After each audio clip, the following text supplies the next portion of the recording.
Hello student, ये दूसरा video upload कर रहा हूँ। लास्ट टाइम मैं तुम लोगों को बताया था difference between crystalline and amorphous solid. अभी क्लासिफिकेशन ऑफ क्रिस्टलाइन सॉलिड को देखेंगे।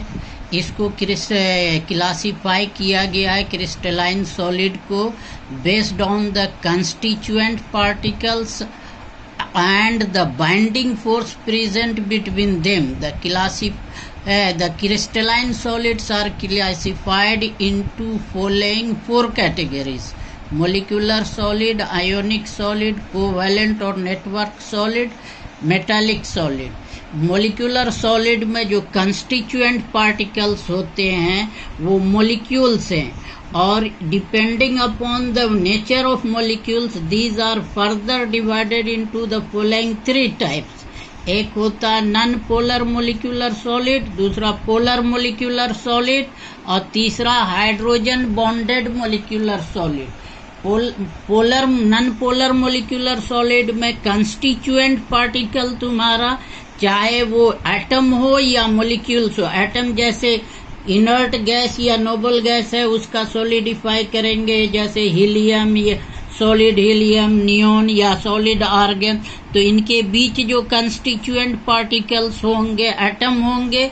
इसी तरह से जो non polar molecule like hydrogen gas, solid hydrogen gas, solid chlorine gas, solid methane gas, इन सब के बीच जो बाइंडिंग कंस्टिट्यूएंट पार्टिकल्स होंगे मोलिक्यूल होंगे, और इन सब के अंदर जो बाइंडिंग फोर्स होगा वो वीक डिस्पर्सन फोर्स और लंडन फोर्स होगा। It is a types of van der Waals force है।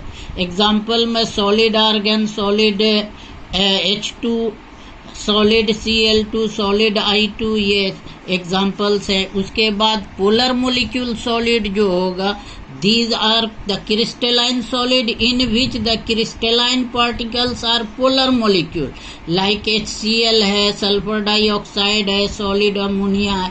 इनके बीच जो बाइंडिंग फोर्स होंगे वो डाइपोल फोर्स ऑफ अट्रैक्शन होंगे, क्योंकि इनके ये जैसे एग्जाम्पल ले लो HCl का, तो इनके बीच इलेक्ट्रोनिगेटिविटी डिफरेंसेस ज्यादा हैं। तो हाइड्रोजन इलेक्ट्रोपॉजिटिव है और क्लोरीन इलेक्ट्रोनिगेटिव है, इन पे पार्शियल चार्ज डेवलप होगा।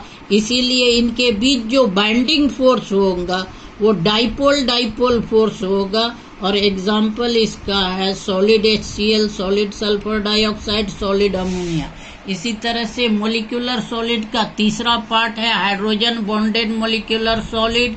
In this solid, the constituent particle are such molecules which contain hydrogen atom linked to highly electronegative atoms such as fluorine, oxygen and nitrogen.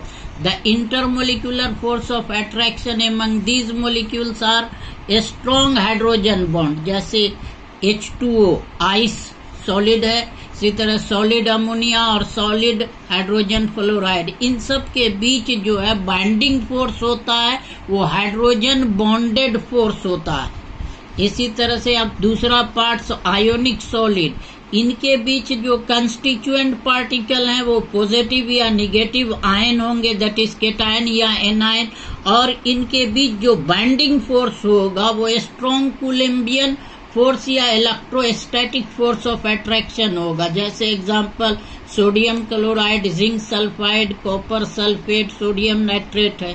तीसरा है covalent और network solid. In this solid the constituent particle of are atom of non metal and they are linked by a covalent bond.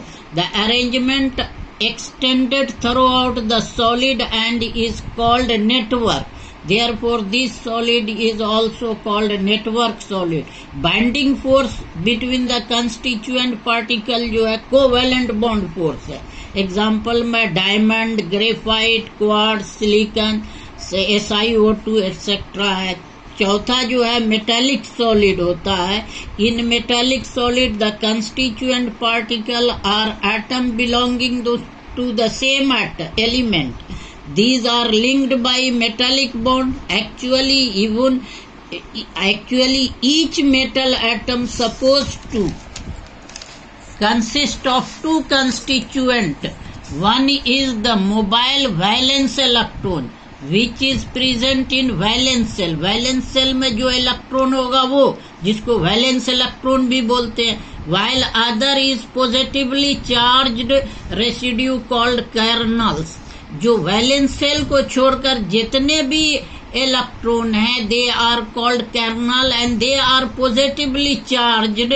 Hence the attractive force developed between valence electron and kernel which held together in metallic solid. Example, all metals like copper, silver, iron, gold and alloys